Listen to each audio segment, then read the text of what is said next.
स्वागत है आप लोगों का आपके अपने YouTube चैनल एजुकेशन अड्डा में। इस चैनल के माध्यम से हम लोग आज पढ़ने वाले हैं भारतीय भवन प्रकाशन के क्लास 9th के केमिस्ट्री चैप्टर 1 को, जिसका नाम है हमारे परिवेश के पदार्थ। हमारे परिवेश के पदार्थ जिसका टोटल अति लघुत्तरीय प्रश्न को हम लोग बारी बारी से भी अध्ययन करेंगे। और अगर आप लोग हमारे चैनल पर नए हैं तो हमारे चैनल को सब्सक्राइब करें, वीडियो को अधिक से अधिक अपने दोस्तों के पास शेयर करें ताकि उनको भी इसकी जानकारी प्राप्त हो सके। और हमारे वीडियो पर लाइक कमेंट करना बिल्कुल ना भूलें। लघुत्तरीय प्रश्न का पहला प्रश्न है, वह चीज क्या कहलाती है जो कुछ स्थान घेरती है तथा जिसमें द्रव्यमान होता है। मेरे प्यारे दोस्तों, इसका आंसर हो जाएगा पदार्थ। चलते हैं अगला प्रश्न पर, क्वेश्चन नंबर 2 पर। क्वेश्चन नंबर 2 कहता है द्रव्य क्या है। तो द्रव्य क्या है? पदार्थ का वह रूप जिसकी एक निश्चित संरचना हो एवं जिसके स्पष्ट गुण हो द्रव्य कहलाता है, जैसे चीनी, सोडियम क्लोराइड। अगला प्रश्न है क्वेश्चन नंबर 3, क्या चीनी एक द्रव्य है? हाँ, चीनी एक द्रव्य है। मेरे प्यारे दोस्तों, अगला प्रश्न है क्वेश्चन नंबर 4 का, पदार्थ की विभिन्न अवस्थाओं के नाम लिखें।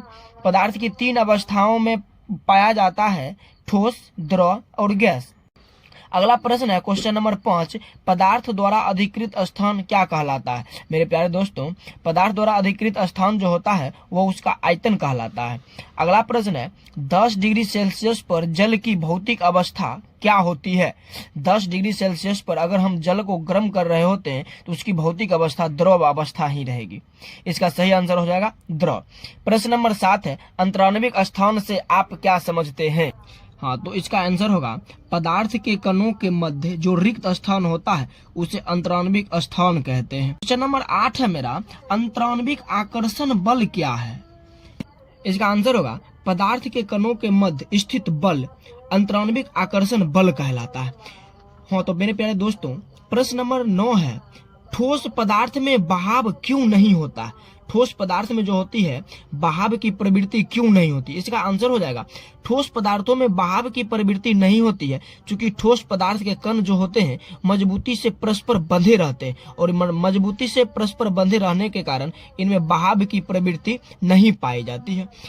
मेरे प्यारे दोस्तों, प्रश्न नंबर 10 है, ठोस पदार्थ पर ऊष्मा का क्या प्रभाव पड़ता है। इसका सही आंसर हो जाएगा ठोस पदार्थ पर ऊष्मा का बहुत प्रभाव पड़ता है। ठोस पदार्थ को जब गर्म करते हैं ठोस के कणों के बीच ऊर्जा बढ़ जाती है और ठंडा करते हैं तो ठंडा करने पर इसकी जो है ना ऊर्जा घट जाती है। प्रश्न नंबर 11 है, उस प्रक्रिया का नाम बताएं जिसमें किसी दूषित वस्तु की गंध उसके चारों ओर वायु में फैल जाते हैं। उस प्रक्रिया का नाम हो जाएगा विसरण। अर्थात विसरण के द्वारा अगर दूषित विसरण की प्रक्रिया हो रही होती है तो दूषित वस्तु की गंध हमारे पास तक पहुंच जाएगी। प्रश्न नंबर 12 है मेरा, जल की थोड़ी मात्रा को कमरे के फर्श पर गिरा देने पर वह फर्श पर क्यों फैल जाता है। हम लोग जल की मात्रा को, जल के अणु को अगर हम लोग जमीन पर गिराएंगे तो वो जल के अणु जमीन पर फैल जाते हैं। इसका क्या कारण है? तो इसका सही आंसर हो जाएगा चूंकि जल एक द्रव होता है। हम जानते हैं कि द्रव में बहाव की प्रवृत्ति पाई जाती है, इसी कारण से जल जो होता है कमरे के फर्श पर जब गिरा देते हैं तो वो गिराने से फैल जाता है। प्रश्न नंबर 13 है मेरा, 10 डिग्री सेल्सियस और 25 डिग्री सेल्सियस में किस ताप पर जल का वाष्पन अधिक होगा। इसका सही आंसर हो जाएगा 25 डिग्री सेल्सियस। मेरे प्यारे दोस्तों, प्रश्न नंबर 14 है, अगले प्रश्न की तरफ बढ़ते हैं। प्रश्न है, किसी द्रव के क्वथनांक पर वायु के दाब का क्या प्रभाव पड़ता है। इसका सही आंसर हो जाएगा द्रव का क्वथनांक वायु के दाब पर निर्भर करता है। वायुमंडल का दाब अधिक रहने पर द्रव का क्वथनांक भी बढ़ जाता है। इसके विपरीत वायुमंडल का दाब कम होने पर द्रव का क्वथनांक भी कम जाता है। चलते हैं अगले प्रश्न पर। प्रश्न नंबर 15 है मेरा, सामान्य दाब पर एक पदार्थ का क्वथनांक कमरे के ताप से कम है, बताएं कि पदार्थ की भौतिक अवस्था क्या है। तो दोस्तों, इसका सही आंसर हो जाएगा पदार्थ की भौतिक अवस्था द्रव होगी। प्रश्न नंबर 16 है, किसी ठोस के द्रव्यमांक की परिभाषा लिखे।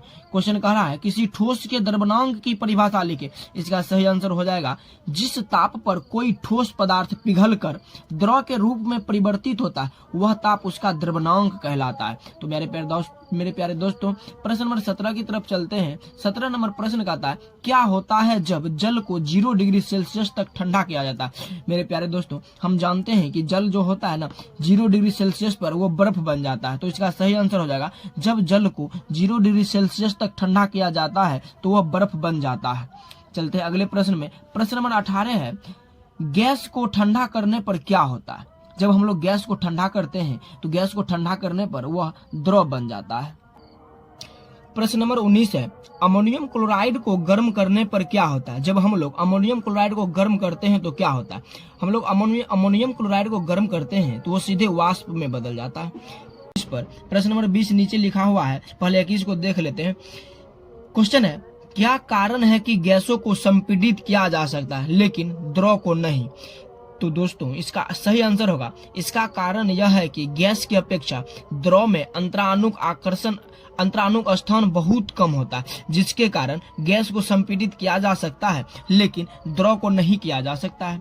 जैसा कि हमने अभी बताया, प्रश्न नंबर 21 को पहले देख लेते हैं, 20 को बाद में। प्रश्न नंबर 20 है मेरा, पदार्थ की चतुर्थ अवस्था को क्या कहते हैं? हम लोग जानते हैं कि पदार्थ की 3 अवस्थाएं होती है, लेकिन इसके अतिरिक्त भी 2 अवस्थाएं होती है। चतुर्थ अवस्था को प्लाज्मा कहते हैं और 5वीं अवस्था को BEC के नाम से जानते हैं। प्रश्न नंबर 22 है मेरा, उस गैस का नाम बताएं जिसकी आपूर्ति अस्पतालों में द्रव रूप में की जाती है। तो दोस्तों इसका सही आंसर हो जाएगा O2 ऑक्सीजन गैस। चलते हैं प्रश्न नंबर 23 की तरफ। कहता किसी पदार्थ का ताप 35 डिग्री सेल्सियस है, केल्विन स्केल में इसका माप क्या होगा? हम जानते हैं कि 273.15 केल्विन बराबर 1 डिग्री सेल्सियस होता है। हमको पूछ रहा था 35 डिग्री सेल्सियस का मान। 35 डिग्री सेल्सियस बराबर 273.15 केल्विन में इसको जोड़ देंगे 35 डिग्री सेल्सियस को, तो हमको आ जाएगा 308.15 केल्विन। इसका सही आंसर हो जाएगा 308.15 केल्विन।